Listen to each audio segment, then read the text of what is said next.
Good afternoon. President Bongbong Marcos expresses his gratitude for the open communication lines between the Philippines and the United States, especially involving the situation in the West Philippine Sea. During a courtesy call by U.S. Secretary of State Antony Blinken and Secretary of Defense Lloyd Austin III, Marcos says the open communication lines between the two countries allows for an agile response to issues in the West Philippine Sea. I am always very happy that these communication lines are very open, so that all the things that we are doing together, in terms of our alliance, in terms of the specific context of our situation here in the West Philippine Sea and in the Indo-Pacific, are continuously examined and re-examined. So we are agile in terms of our responses. Blinken and Austin are in the country for the fourth Philippines-U.S. Foreign and Defense Ministerial Dialogue.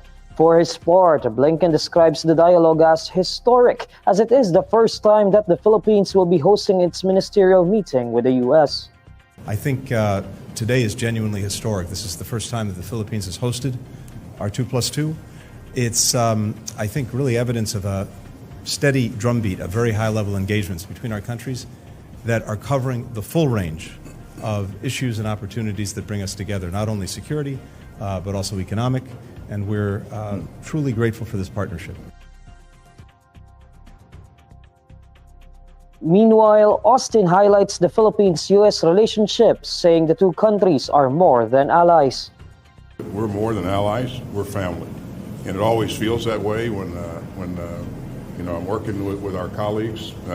We have common interests, common values, and so I think we've done a lot over the last 3.5 years to continue to strengthen our alliance, and we look forward to continuing to work with you and your team to move even further. Senator Sherwin Gatchalian is asking the Senate to file a criminal case against Alice Go and others for violating the law by skipping the upper chamber's hearings. During the July 29 hearing of the Committee on Women, Children, Family Relations, and Gender Equality, Gatchalian explains that Go and others' non-attendance to the chamber's proceedings, despite invitations and arrest orders issued, violates Article 150 of the Revised Penal Code.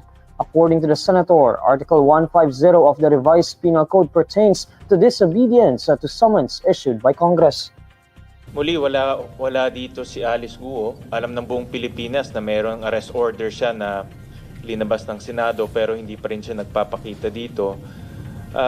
May I suggest that the committee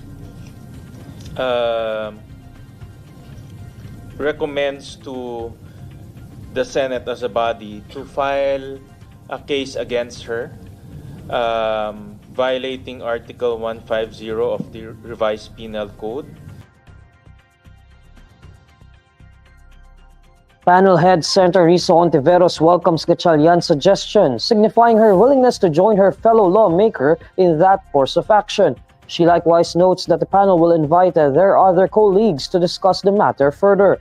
The Senate earlier issued an arrest order against Go and 7 others for refusing to appear despite due notices at the panel's hearing on July 10.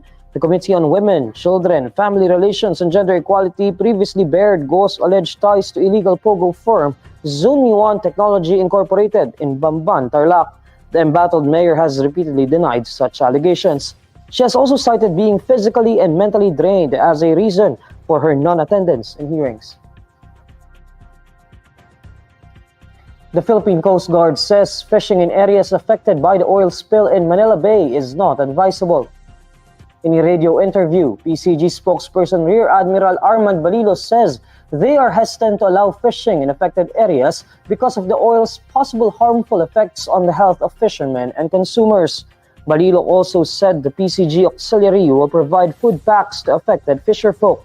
According to the PCG, the oil from the sunken motor tanker off Bataan has started to leak into Manila Bay and the waters of Cavite and Bataan. The Bureau of Fisheries and Aquatic Resources has yet to declare an official fishing ban. The PCG has since sealed the sunken ship's valves and deployed oil dispersants and barriers to contain the oil spill. The agency is also using water cannons to agitate the oil sheens and accelerate the weathering effect. On July 25, the MT Terra Nova, carrying 1.4 million liters of industrial fuel oil, sank off Bataan, killing a crew member.